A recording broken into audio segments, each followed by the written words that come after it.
જો ભાઈ મારી લાઈફમાં કેટલા બધા પ્રોબ્લેમ છે, કેટલા બધા ખર્ચ છે. આ બધી તકલીફ બધું થાકી ગયો છું. અમારે કોઈ ભાષણ સાંભળવું અરે ભાઈ અમારા નાટકમાં લાઈફના પ્રોબ્લેમને સોલ્વ કરવાની વાત છે.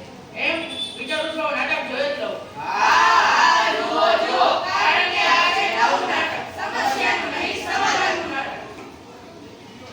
નમસ્કાર મેં આજ પ્રસ્તુત કરે છે આત્મજાગૃતિ સ્વામી વિવેકાનંદ, લેખન અને નિર્દેશન મનીષ પારેખ. તો પ્રસ્તુત છે આત્મજાગૃતિ સ્વામી વિવેકાનંદ. ઉઠો જાગો અને જય રામ સુધી માન્ય રહો.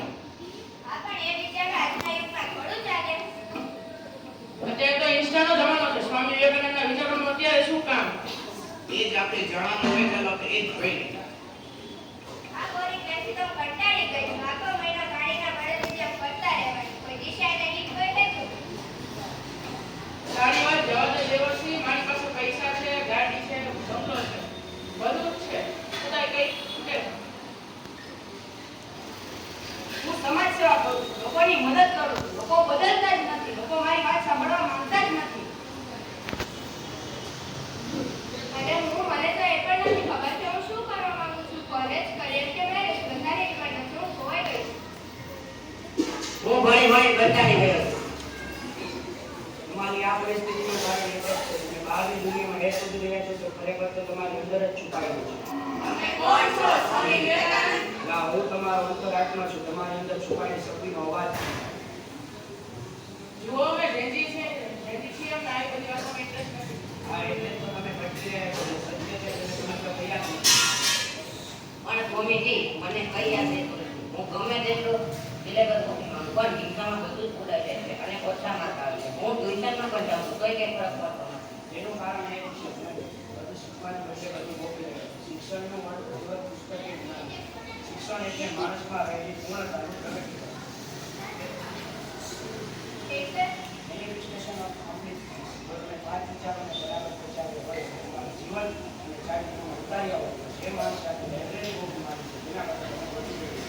તો શિક્ષણ અને માહિતી એક જ વસ્તુ હોય તો આજે દુનિયામાં મોટા મોટા આજે તમે લોકો માત્ર ટેક્સ્ટબુકમાંથી મળતા જ્ઞાનને નકશાઓ અને વિડીયોની પાછળ દોડી રહ્યા છે. સાચું શિક્ષણ એ છે તમને પોતાની સક્રિયતા શીખવે અને તમારું ચારિત્રનું નિર્માણ કરે. મતલબ કે આપણે જે પડકારોનો સામનો કરી છે તે અનુભવ મેળવ્યો છે, પણ શિક્ષણ નથી થયું. બિલકુલ જીવન જ સૌથી મોટું શિક્ષણ છે. કોન્સન્ટ્રેશન, મેડિટેશન અને મોટિવેશન. આ 3 શબ્દ યાદ રાખો. જ્ઞાન, એકાગ્રતા અને શિક્ષણ. આ 3 દ્વારા તમે તમારું જીવન સંપૂર્ણ બનાવી શકો છો. પણ સ્વામીજી બધું એટલું ઈઝી નથી. હું ટ્રાય કરું પણ તે જિંદગી ખૂબ મુશ્કેલીથી ભરેલી છે. ક્યારેક એક ફ્રેક્ચર કે બિઝનેસ કરું પણ જેવી એની તૈયારી કરું ત્યાં ચાલતી મુશ્કેલી આવે છે. ત્યાં વળી એમ થાય કે જોબ કરું, સારું થોડો ટાઈમ જોબ પણ છે પણ ત્યાં કામ સ્ટ્રેસ છે, ફેમિલી મેરેજમાં ટોકતા પણ કરે. અમુક કાંઈ નથી થઈ શકતી નથી. તમે કંઈક સોલ્યુશન આપો.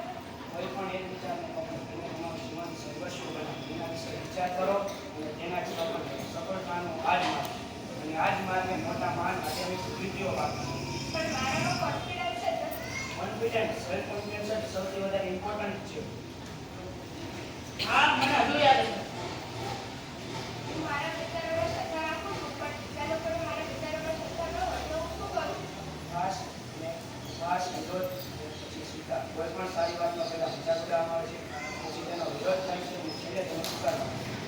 યાદ રાખો મોટો મોટો સંઘર્ષ હશે પણ એટલી તમે પ્રયત્ન કરો કદાચ ધારેલું પરિણામ ના આવે ત્યાં સુધી તમે પ્રયત્ન છોડી નથી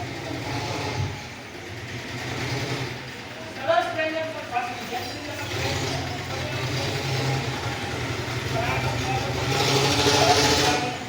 તમારી કોઈ પણ સમસ્યાનો ઉપાય તમારી અંદર જ છે.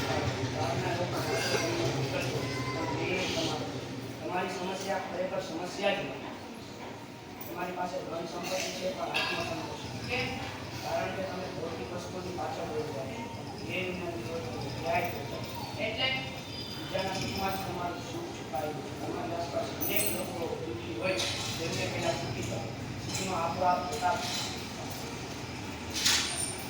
સ્વામીજી, હું સમજવા તો બદલતા જ કેટલો વિરાટ થઈ ગયો.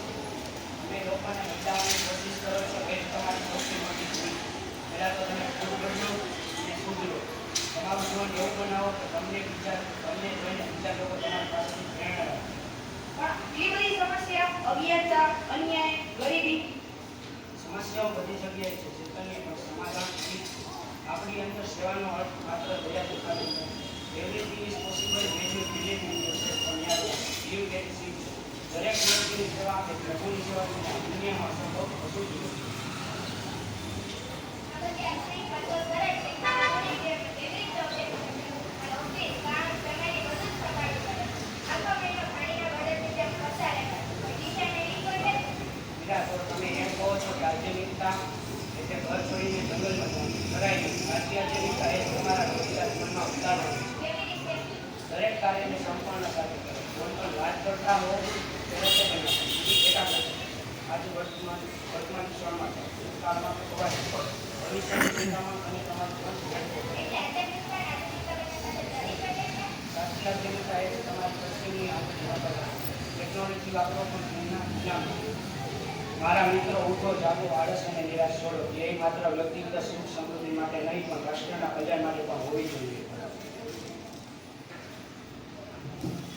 મિત્રો, સ્વામી વિવેકાનંદે કહ્યું હતું, જો તમે એક વિચારને વળગી રહો તો એ વિચાર તમારું જીવન થઈ જશે. તો ચાલો આપણે પણ એક વિચારને પકડીએ. આત્મવિશ્વાસ, આત્મસન્માન અને આત્મજ્ઞાનનો વિચાર.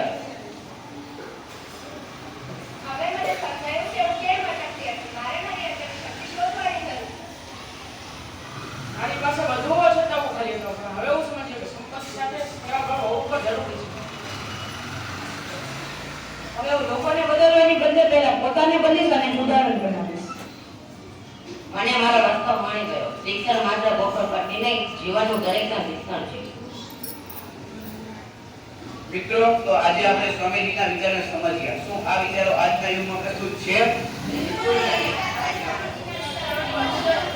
તો ચાલો આપણે સૌ સંકલ્પ કરીએ કે આ વિચારોને આપણા જીવનમાં ઉતારીશું અને આ વિચારથી આજના યુગના યુવાનોને પ્રેરણા આપીશું. ઉઠો!